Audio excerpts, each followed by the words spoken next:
ಕೇವಲ ದೈಹಿಕ ಆಸಕ್ತಿಗಳ ಮೇಲೆ ಇವರು ಪ್ರೇಮ ಆಯಿತು, ಇವಳು ಅದನ್ನೇ ನಂಬಿ ಓಡೋದ್ಲು, ಈ ಕಡೆ ಅವನೂ ಇಲ್ಲ ತವರು ಮನೇನೂ ಇಲ್ಲ, ಯಾವುದೋ ಒಂದು ಹೆಣ್ಣಿಂದ ಇಂಥದ್ದೊಂದು ಕತೆ ಕೇಳಿದಾಗ ಕಾಲೇಜ್ ಹುಡುಗಿರು ಎಚ್ಚೆತ್ಕೊಳ್ತು. ಸ್ಟೂಡೆಂಟ್ಸ್ಗಳಿಗೆ, ಸೈನಿಕರು ಅಥವಾ ತೀರಾ ಬಡವರು ಅವರಿಗೆ ನಾನು ಫ್ರೀ ಮಾಡಿ. ಪಂಕಜ ನೇತ್ರಂ ಪರಮ ಪವಿತ್ರಂ.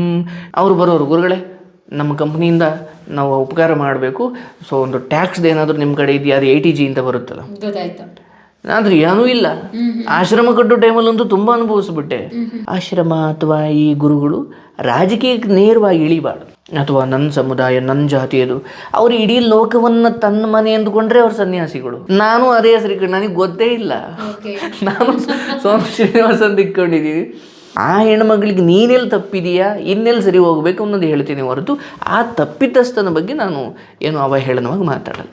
ಏನಾಗಲಿ ಮುಂದೆ ನಿಮ್ದು ಈ ಸಂದರ್ಭದಲ್ಲಿ ನೀವು ಸೋನು ಶ್ರೀನಿವಾಸ್ ಮೋಟಿವೇಶನ್ ಸ್ಪೀಕರ್ ಅಂತ ಇತ್ತು, ಜ್ಞಾನಾಶ್ರಮ ಅಂತ ಯಾವಾಗ ಚೇಂಜ್ ಮಾಡಿದ್ದು, ಎಷ್ಟು ಸಬ್ಸ್ಕ್ರೈಬರ್? ಬಹಳ ಪೂರ್ವದಲ್ಲಿ ನಾನು ಸಿದ್ದೇಶ್ವರ ಸ್ವಾಮೀಜಿಗಳ ಸಂಪರ್ಕಕ್ಕೆ ಸ್ವಲ್ಪ ಬಂದೆ.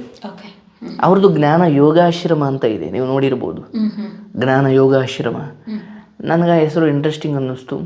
ಅದೇ ಹೆಸರು ಇಕ್ಕಿದ್ರೆ ತಪ್ಪಾಗುತ್ತೆ, ನಾನು ಜ್ಞಾನಾಶ್ರಮ ಅಂತ ಮಾಡಿಕೊಂಡೆ. ಸೊ ಜ್ಞಾನಾಶ್ರಮದ ಟಾಪಿಕ್ ಬಂದಿದ್ದೆ ನಾನು ಸಿದ್ದೇಶ್ವರ ಸ್ವಾಮೀಜಿಗಳು ನೋಡಿದೆ. ಅವ್ರದ್ದು ಜ್ಞಾನ ಯೋಗಾಶ್ರಮ ಅಂತ ಇತ್ತು, ಜ್ಞಾನ ಪ್ಲಸ್ ಯೋಗ ಇದೆ. ನಂದು ಯೋಗ ತೆಗೆದಾಗಿ ಬರೀ ಜ್ಞಾನಾಶ್ರಮ ಅಂತ ಮಾಡಿಕೊಂಡೆ. ಸೊ ಇಲ್ಲಿ ಇನ್ನೂ ಸ್ವಲ್ಪ ಲೋಕದ ದೃಷ್ಟಿಯಲ್ಲಿ ಸ್ವಲ್ಪ ಟ್ರೋಲ್ ವಿಚಾರ ಏನಾಯಿತು ಅಂದರೆ, ಯಾರೋ ಸೋನು ಶ್ರೀನಿವಾಸ್ ಅನ್ನೋದು ಇನ್ನೊಂದು ಹೆಸರು ತುಂಬ ಕೆಟ್ಟದಾಗಿ ಬಿಂಬಿತ ಆಗ್ತಿತ್ತು. ಲೈಕ್ ಯಾವುದೋ ಒಂದು ಹೆಣ್ಮಗಳು ವಿಚಾರ, ನಾನು ಅದೇ ಹೆಸರು ನನಗೆ ಗೊತ್ತೇ ಇಲ್ಲ, ನಾನು ಸೋನು ಶ್ರೀನಿವಾಸ್ ಅಂತ ಇಟ್ಕೊಂಡಿದ್ದೀವಿ.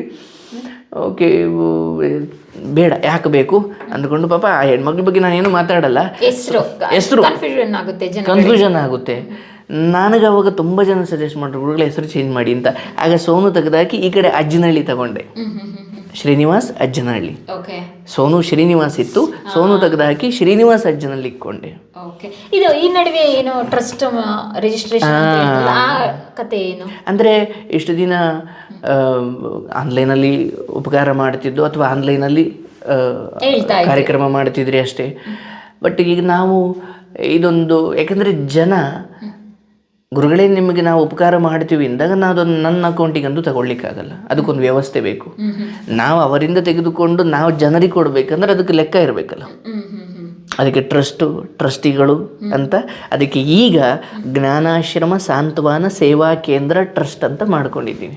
ಅದನ್ನು ನಮ್ಮ ಚೆನ್ನಪ್ಪ ಸರ್ ಎಲ್ಲ ಅವರೇ ನಿಂತು ಎಲ್ಲ ಮಾಡಿಸಿ ಮೊನ್ನೆ ಇನ್ನೂ ಎಲ್ಲ ಕಂಪ್ಲೀಟ್ ಆಯಿತು. ಸೊ ಅದು ಟ್ಯಾಕ್ಸ್ ವಿಚಾರ ಆಗಿರ್ಬೋದು, ಯಾರಾದರೂ ಕಂಪ್ನಿಗಳು ಅಥವಾ ಸಂಸ್ಥೆಗಳು ಈ ಆಶ್ರಮಕ್ಕೆ ದೇಣಿಗೆ ಕೊಟ್ಟರೆ ಅವರಿಗೆ ಟ್ಯಾಕ್ಸ್ ಫ್ರೀ ಬರ್ತಾ ಇದೆಯಾ. ಅಂದರೆ ಇನ್ನೂ ಶುರು ಮಾಡಿಲ್ಲ, ಬಟ್ ಹಾಗೆ ಬಂದವನ್ನೆಲ್ಲ ನಾನು ವಾಪಸ್ ಕಳಿಸಿದ್ವಿ. ಅವರು ಬರೋರು, ಗುರುಗಳೇ ನಮ್ಮ ಕಂಪ್ನಿಯಿಂದ ನಾವು ಉಪಕಾರ ಮಾಡಬೇಕು, ಸೊ ಒಂದು ಟ್ಯಾಕ್ಸ್ದು ಏನಾದರೂ ನಿಮ್ಮ ಕಡೆ ಇದೆಯಾ, ಅದು ATG ಅಂತ ಬರುತ್ತಲ್ಲ, ಆದರೆ ಏನೂ ಇಲ್ಲ. ಆಶ್ರಮ ಕಟ್ಟೋ ಟೈಮಲ್ಲಂತೂ ತುಂಬ ಅನುಭವಿಸ್ಬಿಟ್ಟೆ. ಅವರು ಉಪಕಾರ ಮಾಡಿಸ್ಲಿಕ್ಕೆ ಕಂಪ್ನಿಯವ್ರನ್ನ ಕರ್ಕೊಂಬರೋರು, ಆದರೆ ಏನೂ ಇಲ್ಲ, ಬಟ್ ಒಂದು ಸ್ವಲ್ಪ ಕೊಟ್ಬಿಟ್ಟು ಹೊಂಟೋಗ್ಬಿಡೋರು. ಅದಿದ್ರೆ ನಾನು ಇನ್ನೂ ದೊಡ್ಡದಾಗಿ ಮಾಡ್ತಿದ್ದೆ. ಓಕೆ, ಏನಿದೆಯೋ ಓಕೆ, ಅದರಲ್ಲೇ ನಡೀಲಿ, ತೊಂದರೆ ಇಲ್ಲ ಅಂತ ಈಗ ಸ್ವಲ್ಪ ಹಂಗೆ ಮಾಡಿದ್ದೀವಿ. ಏನು ಪಾರ್ಟ್ನರ್ಶಿಪ್ ಅಲ್ಲಿ ಮಾಡಿದ್ರೆ ಟ್ರಸ್ಟ್ ಅಥವಾ ನಾನೇ ಮಾಡ್ಕೊಂಡಿದ್ದೀನಿ, private limited, private. So but ಒಂದಷ್ಟು ಜನ ಟ್ರಸ್ಟಿಗಳಿದ್ದಾರೆ. ಅದರ ಹೊರತಾಗಿ ಬೇರೇನು ಅಲ್ಲಿ ಗೊಂದಲ ಇಲ್ಲವ, ಎಲ್ಲರೂ ಸೇವಾ ಮನೋಭಾವದವರೇ ಇದ್ದಾರೆ. ಈಗ ನಮಗೆ ಯಾರೋ ಈಗ ಒಂದು ಬಂದು ಕ್ಯಾನ್ಸರ್ ಮಗುನೇ ಬಂತು ಅಂತ ನಾವು ಕೊಡಬೇಕಂದ್ರೆ ನಮ್ಮ ಹತ್ರ ಏನೋ ಇರಬೇಕಲ್ಲ, ಅಲ್ವಾ? ಸೊ ಹಾಗೆ ಆಶ್ರಮದ ಮಠದ ಕೆಲಸಗಳೇ ಅದು, ಜನರಿಂದ ತಗೊಳ್ಬೇಕು, ಅಂದರೆ ಉಳ್ಳವರಿಂದ ಇರೋರಿಂದ ತಗೊಳ್ಬೇಕು, ಇಲ್ದವರಿಗೆ ಕೊಡಬೇಕು, ಒಂದು ರೀತಿಯಾಗಿ ಮೀಡಿಯೇಟರ್ ತರ. ಅಂದರೆ ಈ ಆಶ್ರಮಗಳು ಮಠಗಳು ಮಾಡಬೇಕಾಗಿರೋ ಕೆಲಸವೇ ಅದು.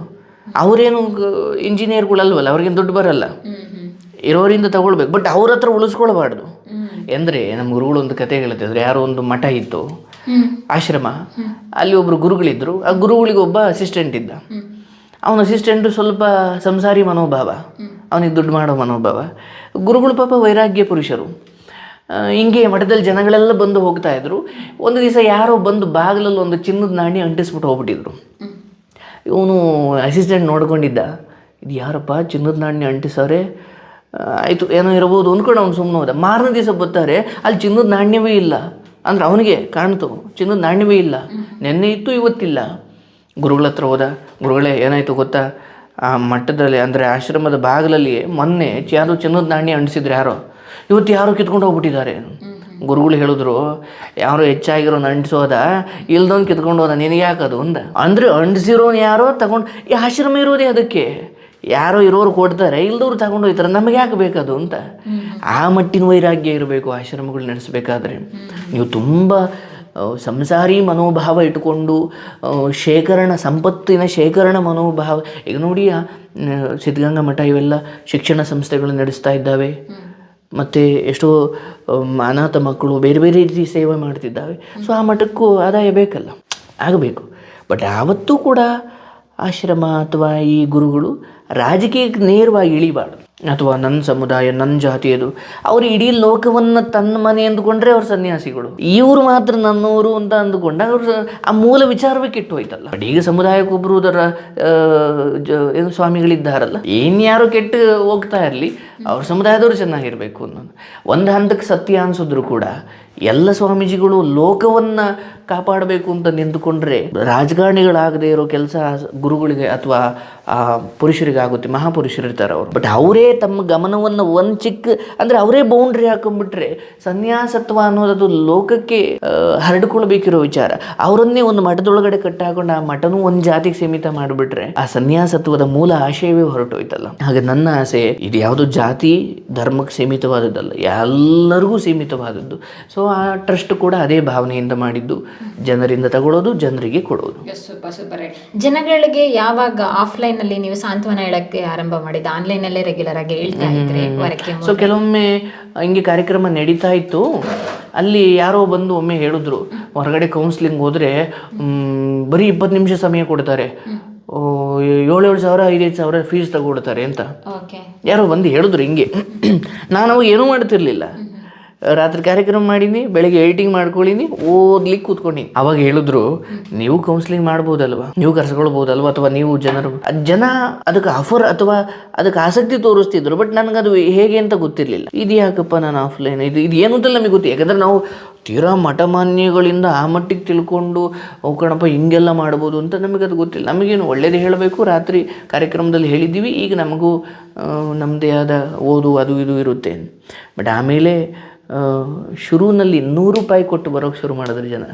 100 ರೂಪಾಯಿ ಕೊಡ್ತಿದ್ರು, 100 ರೂಪಾಯಿ ಕೊಡ್ತಿದ್ರು.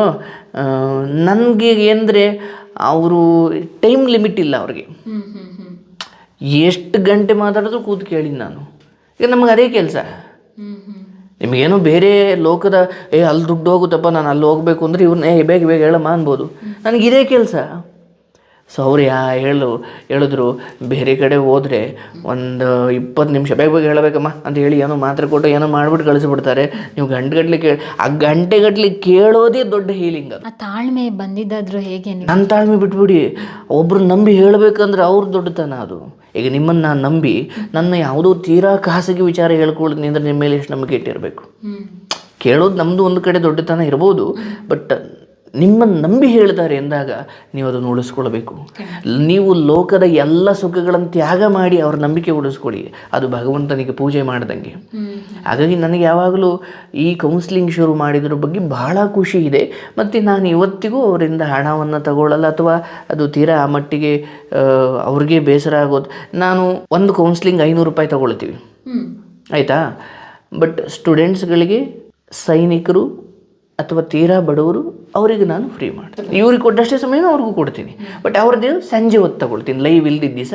ಹೌದಾ, ಫ್ರೀ, ನನ್ನ ಕೈಲಿ ಆಗಲ್ಲ ಗುರುಗಳೇನ ಹತ್ರ ಅಷ್ಟು ದುಡ್ಡಿಲ್ಲ. ಹೌದಾ, ಆಯಿತು, ನೀನು ಈ ದಿನ ಇಷ್ಟೊತ್ತಿಗೆ ಫೋನ್ ಮಾಡು ಅಂತ ಅವನಿಗೆ. ಅಂದರೆ ದುಡ್ಡು ಕೊಡೋರು ಮಾಮೂಲಿ ಬೆಳಗ್ಗೆ 11:00 ಶುರುವಾಗುತ್ತೆ ಡೈಲಿ. ಅಂದರೆ ನೀವೇನೇ ಕಾಲ್ ಪಿಕ್ ಮಾಡೋದಾ ಅಥವಾ ಟೀಮ್ ಇದೆಯಾ? ಅದಕ್ಕೆ ಇನ್ನೊಂದು ಕಳಿಸಿ, ಅಂದರೆ ನಂಬರ್ದು ಅವ್ರದ್ದೆಲ್ಲ ಹೆಸರು, ಅವ್ರ ಅಮೌಂಟ್ ಕಳಿಸಿದ್ದು, ಅಥವಾ ಅವರು ಯಾವ ಊರು, ಅವ್ರ ನಂಬರ್ ಎಲ್ಲ ಕಳಿಸಿರ್ತಾರೆ. ನಾನು ಜಿಮ್ಮಿಂದ ಬಂದು ಪೂಜೆ ಮಾಡಿ ಎಲ್ಲ ಮಾಡಿಕೊಂಡು ಅಲ್ಲಿ ಕೂತ್ಕೊಂಡಾಗ ಆ ನಂಬರ್ ನನ್ನ ಫೋನಿಗೆ ಬಂದಿರುತ್ತೆ. ಸೊ ಅದು ಸೇವ್ ಮಾಡ್ಕೊಳ್ತೀನಿ. ಅವ್ರು ಬಂದಾಗ ಇದೆ ಅಂತ ಫೋನ್ ಎತ್ತುತ್ತೀನಿ. ಅಪಾಯಿಂಟ್ಮೆಂಟ್ ಕೊಡೋದು ನಮ್ಮ ಆಶಕ ಅಂತ ಇದ್ದಾರೆ, ನಾನು ಇಲ್ಲಿ ತಗೊಳ್ತೀನಿ. ಸೊ ಅವರು ಎಷ್ಟೋ ಜನ ಒಂಚೂರು ಹೆಚ್ಚು ಕಮ್ಮಿ ಆದರೆ ಇವ್ರು ಗುರುಗಳ ಹೆಸರು ಹೇಳ್ಕೊಂಡು ಯಾರೋ ತಪ್ಪಾದವ್ರಿಗೆ ದುಡ್ಡು ಕಳಿಸ್ಬಿಟ್ಟಿದ್ದೀನಿ ನಾನು ಅಂತ ಅಂದ್ಕೊಂಡವರು ಇದ್ದಾರೆ. ಆ ಥರ ಯಾವುದು ಇಲ್ಲಿವರೆಗೂ ಒಂದು ಕೆಟ್ಟ ಇದನ್ನು ಮಾಡ್ಕೊಂಡಿಲ್ಲ. ಬಟ್ ಕೆಲವೊಮ್ಮೆ ಈ ಕಾರ್ಯಕ್ರಮ ಅಂದರೆ ಭಾಳ ಸೂಕ್ಷ್ಮ ವಿಚಾರಗಳಲ್ವ. ಇದು ಹೆಂಗಾಗುತ್ತೆ ಅಂದರೆ, ಯಾವುದೋ ಒಂದು ಹುಡುಗಿ ತನ್ನ ಲವರ್ ಬಗ್ಗೆ ನಾನು ಹಿಂಗೆ ಕೆಟ್ಟವನು ಅಂತ ಹೇಳ್ತಾನೆ, ಬಿಡ್ಬಿಡಮ್ಮ ನಿನ್ನ ತಂದೆ ತಾಯಿ ಜೀವನ ಆ ಕಡೆ ನೋಡ್ಕೊಳ್ಳಮ್ಮ, ಓದ್ತಾ ಇದೆಯಾ ಓದಮ್ಮ. ಅವ್ನು ಲವರ್ ಫೋನ್ ಮಾಡ್ತಾನೆ, ನಮ್ಮ ಹುಡುಗಿ ಅದು ಹೆಂಗೆ ಬಿಡಿಸ್ತೆ ನನ್ನಿಂದ. ಈ ರೀತಿ ಎಲ್ಲ ಕೇಸಸ್ ಎಲ್ಲ ಬರುತ್ತೆ. ಅಯ್ಯೋ ಬೇಡ. ಅದಕ್ಕೆ ನಮಗೆ ಸ್ವಲ್ಪ ಹಿಂದೆ ಬೆಂಬಲ ದೊಡ್ಡವ್ರನ್ನ ಸಂಪರ್ಕದಲ್ಲಿ ಇಟ್ಕೊಂಡಿರ್ತೀವಿ. ಬಟ್ ಆ ಥರದ್ದು ಪಾಪ ಏನಿಲ್ಲ, ಜನನೇ ಬಹಳ ಗೌರವಾನ್ವಿತವಾಗಿ. ನಿಮಗೆಲ್ಲ ಏನಾದರೂ ಮ್ಯಾನ್ಯಲ್ ಆಗಿ ಏನಾದರೂ ನಿಮ್ಗೆ ಹೊಡೆಯೋದು ಆ ಥರ ಏನಾದ್ರು ಬಂದಿದ್ದಾರೆ? ಓ ನೋ ಫೋನಲ್ಲಿ ಅದು ಯಾವ ಇನ್ನೂ ಅವು ಕಾಲೇಜ್ಗೆ ಹೋಗ್ತಿರ್ತವೆ. ತೀರಾ ಪ್ರಬುದ್ಧರು ಯಾರು ಹಾಗೆ ಮಾಡಲ್ಲ. ಆ್ಯಂಡ್ ಯಾವುದನ್ನು ಕೂಡ ನಾನು ಅಷ್ಟು ರ್ಯಾಶಾಗಿ ಹ್ಯಾಂಡ್ಲ್ ಮಾಡಲ್ಲ. ಅದು ಏನೇ ಕೆಟ್ಟದ್ದು ಬಂದು ನನಗೆ ಹೇಳಿದ್ರು ಆ ಹೆಣ್ಮಗಳಿಗೆ ನೀನೆಲ್ಲಿ ತಪ್ಪಿದೆಯಾ, ಇನ್ನೆಲ್ಲಿ ಸರಿ ಹೋಗಬೇಕು ಅನ್ನೋದು ಹೇಳ್ತೀನಿ ಹೊರತು ಆ ತಪ್ಪಿತಸ್ಥನ ಬಗ್ಗೆ ನಾನು ಏನು ಅವಹೇಳನವಾಗಿ ಮಾತಾಡಲ್ಲ. ಓಕೆ, ನಿಮ್ಮ ವಾಯ್ಸ್ ಮುಂಚೆಂದನೇ ಇದೇ ರೀತಿ ಇರೋದ ಅಥವಾ ನೀವೇನಾದರೂ ಟ್ರೈನ್ ಅಪ್ ಮಾಡ್ಕೊಂಡ್ರ? ಏನಕ್ಕೆ ವಾಯ್ಸ್ ತುಂಬ ಚೆನ್ನಾಗಿದೆಯಲ್ಲ? ಹಾಗೇನಿಲ್ಲ. ನಾನು ಸಂಗೀತದಲ್ಲಿ ಇದ್ದಿದ್ದು ಅದಕ್ಕೆ ಬಹಳ ಉಪಯೋಗ ಆಯಿತು. ನನ್ನ ಮೊದಲು ಬಹಳ ಕುರ್ಚಿಲು ಧ್ವನಿ, ಅಂತರ ಧ್ವನಿ. ಬಟ್ ನಾನು ಸಂಗೀತ ಪ್ರಾಕ್ಟೀಸ್ ಮಾಡಿದಾಗ ಬಹಳ ಉಪಕಾರ ಆಯಿತು. ಬೇಸ್ ವಾಯ್ಸ್ ಬರ್ಲಿಕ್ಕೆ ಚೆನ್ನಾಗಿ ಉಪಕಾರ ಆಯಿತು.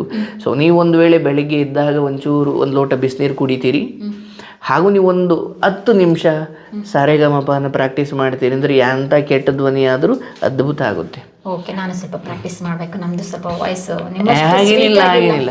ಅಂದರೆ ಧ್ವನಿಯ ಮಧುರತೆಯನ್ನು ಅಥವಾ ಧ್ವನಿ ಚೆನ್ನಾಗಿದೆಯೋ ಚೆನ್ನಾಗಿಲ್ವಾ ಅನ್ನೋದನ್ನು ಅದರ ಇಂಪಿಂದ ನಿರ್ಧಾರ ಮಾಡಲ್ಲ. ಇದೇ ಧ್ವನಿಯಿಂದ ಒಳ್ಳೆ ಮಾತಾಡಿದ್ರೆ ಅದು ಒಳ್ಳೆ ಧ್ವನಿ, ಇದೇ ಇಷ್ಟು ಶುದ್ಧ ಧ್ವನಿ ಇಟ್ಕೊಂಡು ಹೊಲ್ಸ್ ಮಾತಾಡಿದ್ರೆ ಅದು ಕೆಟ್ಟ ಧ್ವನಿ. ಕೂಡ ಹೇಳ್ತಾ ಇರ್ತೀರಲ್ಲ ಅವಾಗವಾಗ. ಹೌದೌದು, ಅದು ಒಂದು ಹುಚ್ಚಿದೆ. ಅದಕ್ಕಿಂತ ಇನ್ನೊಂದು ಚಾನಲ್, ಅದರಲ್ಲಿ ಒಂದು 25,000 ಸಬ್ಸ್ಕ್ರೈಬರ್ಸ್ ಇದ್ದಾರೆ. 2 ಚಾನಲ್ ಇದೆ ನಮ್ದು ಯೂಟ್ಯೂಬು. ಅದಕ್ಕೆ ಸಾಂಗ್ ಅಂತಲೇ ಒಂದು ಇಟ್ಬಿಟ್ಟು ಅದು ಕಾಪಿರೈಟ್ ಎಲ್ಲ ಬಂದ್ಬಿಡ್ತವೆ. ಅದು ಶ್ರೀನಿವಾಸ್ ಅಜ್ಜನಹಳ್ಳಿ ಜ್ಞಾನಾಶ್ರಮ ಅಂತ ಇಟ್ಟಿದ್ದೀನಿ. ಇದು ಬರೀ ಜ್ಞಾನಾಶ್ರಮ. ಅಲ್ಲಿ ಸರ್ಚ್ ಮಾಡಿದವ್ರಿಗೆ ಸಿಗಬೇಕಲ್ಲ. ಸೊ ಯೂಟ್ಯೂಬಲ್ಲಿ ಶ್ರೀನಿವಾಸ್ ಅಜ್ಜನಹಳ್ಳಿ ಸಾಂಗ್ಸ್ ಅಂತ ಟೈಪ್ ಮಾಡಿದ್ರೆ ಆ ಚಾನಲ್ ಸಿಗುತ್ತೆ. ಹಗಲಲ್ಲಿ ಹಾರೆಂದರೆ ಹಾರಿದೆ. ಅದಕ್ಕೆ ಪ್ರತಿ ಭಾನುವಾರ ಒಂದೊಂದು ವಿಡಿಯೋ ಹಾಕ್ತೀನಿ. ಎಡಿಟಿಂಗ್ ಎಲ್ಲ ನಿಮ್ದೆ? ನಂದೇ. ನೀವು ಎಡಿಟಿಂಗ್ ಮಾಡೋದು? ಎಲ್ಲ ನಾನೇ ಮಾಡ್ಕೊಳ್ತೀನಿ. ನಮ್ಮ ಹುಡುಗ ಒಬ್ಬ ಯಾರು ಬಿಡುವು ಇದ್ದಾಗ ಬಂದು ಮಾಡಿಕೊಡ್ತಾನೆ. ಅದು ಬಿಟ್ಟರೆ ನಾನು ಎಲ್ಲ ಮಾಡ್ಕೊಳ್ತೀನಿ. ಮೊಬೈಲಲ್ಲಿ ಎಡಿಟಿಂಗ್ ಮಾಡ್ತಿದ್ದಾಗಂತ ಸ್ಟ್ರಗಲ್ ಇವಾಗ ಮಾಡಿದ್ರೆ ಏನಿಲ್ಲ ಅನ್ಸ್ಬಿಡುತ್ತೆ ಅಲ್ವಾ? ಆದ್ರೂ ಹಳೆ ನೆನಪಿದೆಯಲ್ಲ, ಅದ್ ಮಾತ್ರ ಮರೆಯೋದಕ್ಕೆ ಆಗಲ್ಲ. ನೀವು ಒಂದು ವೇಳೆ ಇವತ್ತು ನನ್ನ ಕಥೆಯನ್ನು ನೀವು ಕೂರ್ಸಿ ಕೇಳಿದ್ರೆ ಈ ಕತೆ ತುಂಬ ರುಚಿ ಅನ್ಸೋದು ಅಂಥದ್ದೇನೋ ಅನುಭವ ಇರೋದ್ರಿಂದ ನಾನು ಸುಮ್ಮನೆ ಇಲ್ಲ ಸರ್ ಕಂಪ್ಯೂಟರ್ ತಗೊಂಡೆ ಮಾಡಿದೆ ಅಂದರೆ ಎಷ್ಟೇ ನಾನು ನಡ್ರಿ ಹೋಗೋಣ ಏನೂ ಇಲ್ಲ ಅಂತ. ನೀವೆಷ್ಟು ಬೆಂದಿದ್ದೀರೋ ಅಷ್ಟು ನಿಮ್ಮ ಕತೆ ರುಚಿ. ಖಂಡಿತ. ಸಾಂಗ್ ಹೇಳಿ. ಹೌದು, ದೇವ್ರದ್ದು ಒಂದು ಹಾಡು ಹೇಳ್ತೀನಿ, ಮತ್ತು ಇನ್ನೊಂದು ಮೋಟಿವೇಶ್ನಲ್ ಹಾಡು ಹೇಳೋಣ. ವೆಂಕಟಾಚಲ ನಿಲಯಂ ವೈಕುಂಠಪುರವಾಸಂ, ವೆಂಕಟಾಚಲ ನಿಲಯಂ ವೈಕುಂಠಪುರವಾಸಂ, ಪಂಕಜನೇತ್ರಂ ಪರಮ ಪವಿತ್ರಂ, ಪಂಕಜನೇತ್ರಂ ಪರಮ ಪವಿತ್ರಂ, ಶಂಖಚಕ್ರಧರ ಚಿನ್ಮಯ ರೂಪೋ, ವೆಂಕಟಾಚಲ ನಿಲಯಂ ವೈಕುಂಠಪುರವಾಸಂ, ವೆಂಕಟಾಚಲ ನಿಲಯಂ ವೈಕುಂಠಪುರವಾಸಂ, ಅಂಬುಜೋದ್ಭವ ವಿನುತಂ ಅಗಣಿತ ಗುಣನಾಮಂ, ಅಂಬುಜೋದ್ಭವ ವಿನುತಂ ಅಗಣಿತ ಗುಣನಾಮಂ, ತುಂಬುರು ನಾರದ ಗಾನ ವಿನೋದಂ, ತುಂಬುರು ನಾರದ ಗಾನ ವಿನೋದಂ, ವೆಂಕಟಾಚಲ ನಿಲಯಂ ವೈಕುಂಠಪುರವಾಸಂ, ಮಕರ ಕುಂಡಲಧರಂ ಮದನ ಗೋಪಾಲಂ,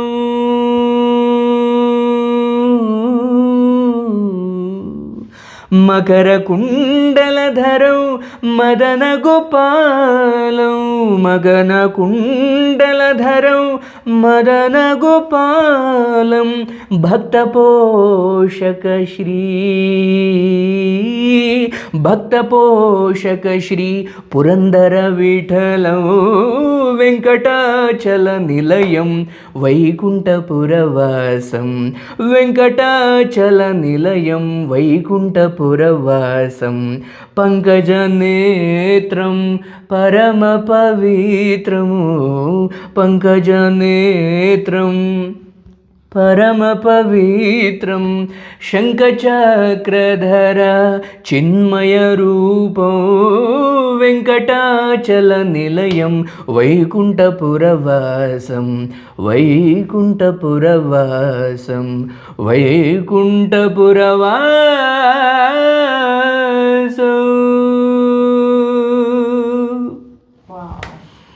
ಇದು ವೆಂಕಟಾಚಲನಿಗೆ ಅರ್ಪಣೆ. ಇನ್ನೊಂದು ಬೆಳಗಯ್ಯ ಮನದ ಮನೆಯ ಅಸತೋಮ ಸದ್ಗಮಯ ತಮಸೋಮ ಜ್ಯೋತಿರ್ಗಮಯ ಓ ಸೂರ್ಯ ನಿನಗೆ ನಮನ ಬಾರಯ್ಯ ಧರೆಗೆ ಅರುಣ. ಎನಿವೆ ನಾನು ಪ್ರತಿ ಭಾನುವಾರ ಅದಕ್ಕೆ ಅಂತ ಒಂದು ಆಡಿಯನ್ಸ್ ಇದೆ ರೀ, 2ನೇ ಚಾನಲ್ ಅದಕ್ಕೆ ಅಂತಲೇ ಮಾಡ್ಕೊಂಡಿದ್ದೀನಿ. ಅದರಲ್ಲಂತೂ ಕರೋಕೆ ಬಳಸೋದ್ರಿಂದ ಆಡಿಯೋ ಕಂಪ್ನಿಗಳದ್ದು ಕಾಪರೇಟ್ ಕ್ಲೈಮ್ ಇರುತ್ತೆ, ಸ್ಟ್ರೈಕ್ ಯಾವುದೂ ಇಲ್ಲ, ಶೇರಿಂಗ್ ಆಗುತ್ತೆ, ರೆವಿನ್ಯೂ ಶೇರಿಂಗ್ ಆಗುತ್ತೆ. ಬಟ್ ನನಗೆ ಖುಷಿ. ಇನ್ಸ್ಟಾಗ್ರಾಮಲ್ಲಿ ಅದು ಯಾವುದೂ ಇಲ್ಲ. ಈಗ ಇನ್ಸ್ಟಾಗ್ರಾಮಲ್ಲಿ ಇತ್ತೀಚೆಗೆ ಒಂದು ವಾರಕ್ಕೆ ಒಂದು 30,000 ಜಾಸ್ತಿಯಾಗಿ ಈಗ 1 ಲ್ಯಾಕ್ ಹತ್ರ ಇದೆ. ಒಂದು 3 ತಿಂಗಳಾಯ್ತು ಆ್ಯಕ್ಚುಲಿ ಅದಕ್ಕೆ ಕಂಟೆಂಟ್ ಹಾಕ್ಲಿಕ್ಕೆ ಶುರು ಮಾಡಿ. ಸೊ ಈಗ ಫೇಸ್ಬುಕ್ಕಲ್ಲಿ 1,20,000 ಏನೋ, ಇನ್ಸ್ಟಾಗ್ರಾಮಲ್ಲಿ 90 ಏನೋ ಇದ್ದಾರೆ ಅಂದ್ಕೊಳ್ತೀನಿ. ಯೂಟ್ಯೂಬಲ್ಲಿ 254 ಇದ್ದಾರೆ. 254. ನಿಮಗಿಂತ ಒಂದು 10 ಮುಂದಿದ್ದೀವಿ ಅಷ್ಟೇ. ನಾವು ಆ ಥರ ಬೆಳಿಗ್ಗೆ ನಮ್ಮವ್ರು ಹೇಳ್ತಿದ್ರು, ನಿಮ್ಮಷ್ಟೇ ಇದ್ದಾರೆ. ಇಲ್ಲಪ್ಪ, ನಾವು ಒಂದು 10 ಮುಂದಿದ್ದೀವಿ. ಇಲ್ಲಿ ನಮಗಿಂತ ಮುಂದೆ ಇರಬೇಕು ಹಾಗೇನಿಲ್ಲ. ನಿಮ್ಮ ಸ್ಟ್ರಗಲ್ಗೆ ಈಗ ನಾವು ಒಳಗಡೆ ಕಂಟೆಂಟ್ ಕ್ರಿಯೇಟ್ ಮಾಡ್ಕೊಂಡ್ಬಿಡ್ತೀವಿ, ನೀವು ಬೀದಿ ಸುತ್ತಬೇಕು. ಸೊ ನೀವು deserve 1 million. Thank you so much. ಎಷ್ಟು ಬರ್ತಾ ಇದೆ ಇವಾಗ ಯೂಟ್ಯೂಬಿಂದ ಅರ್ನಿಂಗ್ಸು? ರಿವೀಲ್ ಮಾಡ್ಬೋದಾ? ಇಲ್ಲಿ ಅಂದರೆ ಏನು ಅದರಲ್ಲಿ ತಪ್ಪೇನಿಲ್ಲ. ಬಟ್ ಯೂಟ್ಯೂಬಲ್ಲಿ ಈ ಎಲ್ಲ ಏನಪ್ಪ ಸಬ್ಸ್ಕ್ರೈಬ್ ಮಾಡಿ ಅಂತಾರೆ ಎಲ್ಲ ಹುಡುಗರು. ಲೈವ್ಗೆ ಜಾಸ್ತಿ ಬರುತ್ತೆ ಅಂತ ಕೇಳಿದ್ದೆ, ಹೌದಾ? ಹೌದೌದು, ಲೈವೇ ಜಾಸ್ತಿ. ಆ್ಯಂಡ್ ನಮ್ಮದು ಪ್ರೀತಿ ಮಾತು ಕಾರ್ಯಕ್ರಮನೇ ಜಾಸ್ತಿ. ಈಗ ನಾವು ಪ್ರತಿ ಸಂಜೆ ಒಂದೊಂದು ವಿಡಿಯೋ ಹಾಕ್ತೀವಿ, ಅದಷ್ಟಕ್ಕಷ್ಟೇ. ಬಟ್ ಪ್ರೀತಿ ಮಾತು ಕಾರ್ಯಕ್ರಮನೇ ನಮ್ಮ ಮೇಯ್ನ್ ಆಡಿಯನ್ಸ್ ಇರೋದು. ಏಕೆಂದರೆ ಜನಗಳು ಇನ್ನೊಬ್ಬರ ಕಥೆಯನ್ನು ಹೆಚ್ಚು ಕೇಳ್ತಾರೆ. ಮತ್ತು ಅದನ್ನ ಊರ ಕಡೆ ಕಂಡವ್ರ ಕತೆ ಕೇಳೋದ್ರಲ್ಲಿ ಜನರಿಗೆ ಗಮನ ಜಾಸ್ತಿ ಅಂತಾರಲ್ಲ, ನಾನು ಅದೇ ಮನಸ್ಥಿತಿಯನ್ನು ಸ್ವಲ್ಪ ಪಾಸಿಟಿವ್ ಆಗಿ ತಗೊಂಡಿದ್ದೀನಿ ಅಷ್ಟೇ. ಕಂಡವ್ರ ಕತೆ ಕೇಳಬೇಕು, ಹೌದು, ಬಟ್ ಅಲ್ಲೂ ನಮಗೊಂದೇನು ಪಾಠ ಸಿಗಬೇಕು. ಯಾವುದೋ ಹುಡುಗಿ ಕಾಲೇಜ್ ಹಂತದಲ್ಲಿ ಪ್ರೀತಿ ಮಾಡಿ ಅಪ್ಪ ಅಮ್ಮನನ್ನು ಧಿಕ್ಕರಿಸಿ ಯಾವುದೋ ಹುಡುಗನಿಂದ ಹೋಗಿ ಅವನು ಇನ್ನೊಂದು ಯಾವುದೋ ಹುಡುಗಿ ಇಟ್ಕೊಂಡಿದ್ದ, ಅಥವಾ ಅವನು ವ್ಯಸನಿ, ಅವನೊಬ್ಬ ಕುಡುಕ, ಅವನು ಬೇಜವಾಬ್ದಾರಿ, ಕೇವಲ ದೈಹಿಕ ಆಸಕ್ತಿಗಳ ಮೇಲೆ ಇವರು ಪ್ರೇಮ ಆಯಿತು, ಇವಳು ಅದನ್ನೇ ನಂಬಿ ಓಡೋದ್ಲು, ಈ ಕಡೆ ಅವನೂ ಇಲ್ಲ, ತವ್ರ ಮನೆಯೂ ಇಲ್ಲ, ಯಾವುದೋ ಒಂದು ಹೆಣ್ಣಿಂದ ಇಂಥದ್ದೊಂದು ಕತೆ ಕೇಳಿದಾಗ ಕಾಲೇಜ್ ಹುಡುಗಿರು ಎಚ್ಚೆತ್ಕೊಳ್ಳಿ. ಅಂದರೆ ಇನ್ನೊಬ್ಬರ ಕತೆ ಕೇಳ್ತಿರೋರಿಗೆ ಪಾಠ ತಿಳ್ಕೊಳ್ಳೋರು. ಆದರೆ ಇಲ್ಲ ಅವ್ರು ಏನು ಹೇಳ್ತಾರೆ, ನನ್ನ ಸುಖ ನನಗೆ ಮುಖ್ಯ ಅನ್ನೋರಿಗೆ ಏನೂ ಮಾಡ್ಲಿಕ್ಕೆ ಖಂಡಿತ. ಪ್ರಿಯ ವೀಕ್ಷಕರೇ, ನಾವು ತೋರಿಸುತ್ತಿರುವ ಇತಿಹಾಸದ ಕಥೆಗಳು ಕನ್ನಡದ ಕಲೆ, ಸಾಹಿತ್ಯ, ಸಂಸ್ಕೃತಿ, ಜನಜೀವನ, ಇತಿಹಾಸ ಸೃಷ್ಟಿಸಿದ ಜನಸಾಮಾನ್ಯರ ಅಸಾಮಾನ್ಯ ಕಥೆಗಳು ನಿಮಗೆ ಇಷ್ಟ ಆಗಿದ್ಯಾ? ಹಾಗಿದ್ರೆ ವಿಡಿಯೋ ನೋಡಿ ಸುಮ್ಮನಾಗ್ಬೇಡಿ, ಶೇರ್ ಮಾಡಿ, ಸಪೋರ್ಟ್ ಮಾಡಿ, ನಮ್ಮೊಂದಿಗೆ ಜೊತೆಯಾಗಿ. ಇದು ನೀವೇ ಬೆಳೆಸಿದ ನಿಮ್ಮ ನೆಚ್ಚಿನ ಡಿಜಿಟಲ್ ಮಾಧ್ಯಮ. ಇನ್ಮುಂದೆ ನಿಮಗಾಗಿ ಇನ್ನಷ್ಟು ವಿನೂತನ ಶೈಲಿಯಲ್ಲಿ ಬರಲಿದೆ. ನೈತಿಕ ಬೆಂಬಲದ ಜೊತೆಗೆ ಆರ್ಥಿಕ ಬೆಂಬಲ ನೀಡಿ. ನಿಮ್ಮ ಬೆಂಬಲವೇ ನಮಗೆ ಪ್ರೇರಣೆ, ಸ್ಫೂರ್ತಿ ಕೂಡ. ನಿಮ್ಮ ಬೆಂಬಲದೊಂದಿಗೆ ನಮ್ಮ ಪಯಣ ಮುಂದುವರಿಯುತ್ತಿದೆ. ಸಾಮಾಜಿಕ ಬದಲಾವಣೆಗೆ ಜೊತೆಯಾಗಿ ನಮ್ಮ ಮುಂದಿನ ಪೀಳಿಗೆಗೆ ಕರ್ನಾಟಕದ ಇತಿಹಾಸ ಉಳಿಸೋಣ.